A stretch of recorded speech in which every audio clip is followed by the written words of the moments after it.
इस वीडियो में हम 4-5 कुछ ऐसे तरीके की बात करेंगे, कुछ ऐसे उपाय की बात करेंगे जिससे हम जो भी हम फूड खाते हैं, जो भी हम खाना खाते हैं, उसमें हम मैक्सिमम उनका हम मैक्सिमम न्यूट्रिशनल वैल्यूज़ हम ले पाएँ। न्यूट्रिशनल वैल्यू या न्यूट्रिएंट से जो मेरा मतलब है वो mainly carbohydrate, protein, fat, vitamin और मिनरल से है, और यस मतलब वाटर भी। इनमें से कार्बोहाइड्रेट, प्रोटीन और फैट हम नॉर्मली मैक्रोन्यूट्रिएंट्स कहते हैं, और जो विटामिन्स और मिनरल्स हैं उन्हें हम माइक्रोन्यूट्रिएंट्स कहते हैं। और वाटर, बिकॉज जो हमारा बॉडी है दैट इज़ 70% वाटर, इसलिए हमारी बॉडी को आई मीन वाटर की ज़रूरत हर समय बनी रहती है। जो पहला रूल है वो ये है कि नॉर्मली हम ट्राई करें कि जो ताज़ा पका हुआ खाना है, जो हमने जो फूड बनाया वो ताज़ा पका हुआ खाना खाएं, और पकाने के मतलब कुक करने के तकरीबन हम 2.5-3 घंटे के अंदर अंदर ही हम खाना खा लें। इसका मतलब ये है कि हम अगले दिन के लिए खाना फ्रिज में ना रखें। जो कुक्ड फूड है, जो पका हुआ खाना है, उसको हम डीप फ्रीज ना करें।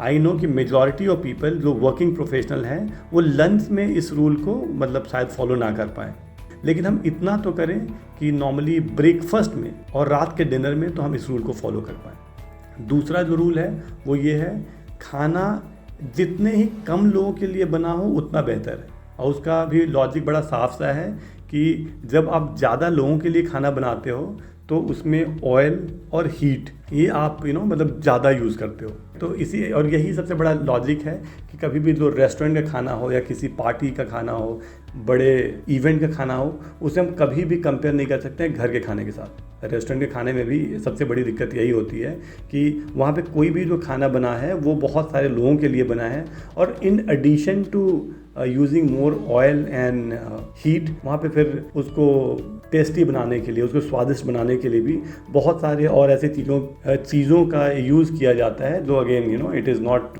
Very good for health. उसके अलावा एक और भी रूल है कि प्लीज़ जो आपका जो फेवरेट जो सैलड बार है, जो आप वहाँ से सैलड ना खा के आप सैलड मतलब कुछ खीरा या टमाटर या कुछ वो आप खुद से कैरी कर लें, ऑफिस में आप कैरी कर लें और वहाँ जाके उसे खा लें। तीसरा रूल ये है कि जो आपके फ्रूट्स और वेजिटेबल्स हैं उनको टुकड़ों में काटने के बजाय साबुत खाइए।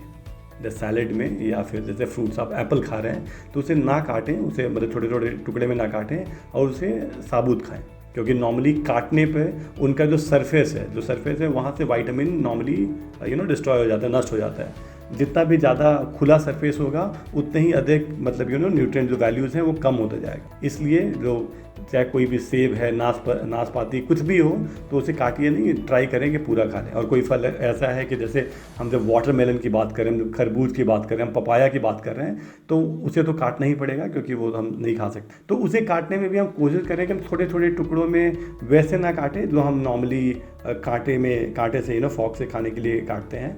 हम उसे थोड़े बड़े फाँक में, बड़े टुकड़ों में काट लें तो हम हाथ से खा पाएँ।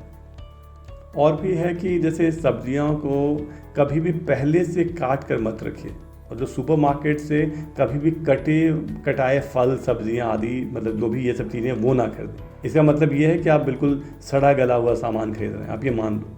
और जूसर या मिक्सर में गूदा या जूस निकाल कर फल जो है, जो फ्रूट्स हैं उसको मतलब डोंट किल इट, उसका मर्डर ना करें। और वो ये भी है कि आपके जो जो दांत हैं, आपके मसूड़े हैं, वो इसलिए बने हैं कि आप इन सब चीज़ों को खाइए। ये इसलिए नहीं बने हैं कि आपने फ्रूट्स और वेजिटेबल्स सब चीज़ों को आपको जूस बना के पीना है, ये इसके लिए नहीं बने। चौथा रूल ये है कि अपनी जेनेटिक्स के लिए थोड़ा सा आप लॉयल बने और वही खाइए, आप ट्राई करिए वही खाइए जो आप बचपन से खाते आ रहे हैं। अगर आप पंजाबी हैं तो अपना मतलब यू ईट योर पराठा, अगर आप तमिल हैं तो आप इडली, डोसा जो भी आप उधर खाते हैं वो खाएं। आप नॉर्मली वो खाएं कि जो आप माँ की कोख में थे उस वक्त से आपका बॉडी कुछ ऐसे फूड्स हैं जो खाने में, पचाने में मतलब वो यूज टू है। तो please try to eat those foods.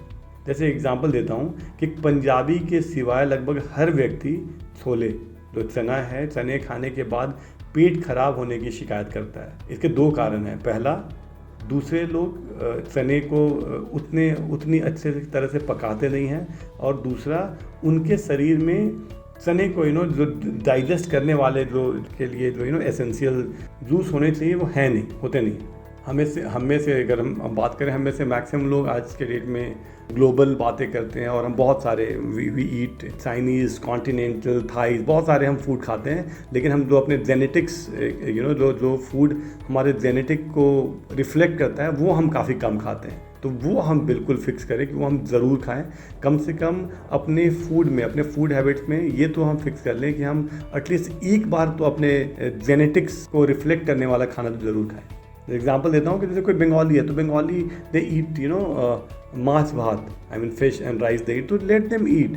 If you eat paratha, if you eat idli, तो सबके लिए कुछ अलग अलग चीज़ें बनी हैं, तो उसमें बिल्कुल ये कॉम्प्रोमाइज़ ना करें कि दो I am a Bengali but I stay in Delhi so I can not eat, I instead of eating rice and fish I have started eating chicken and roti.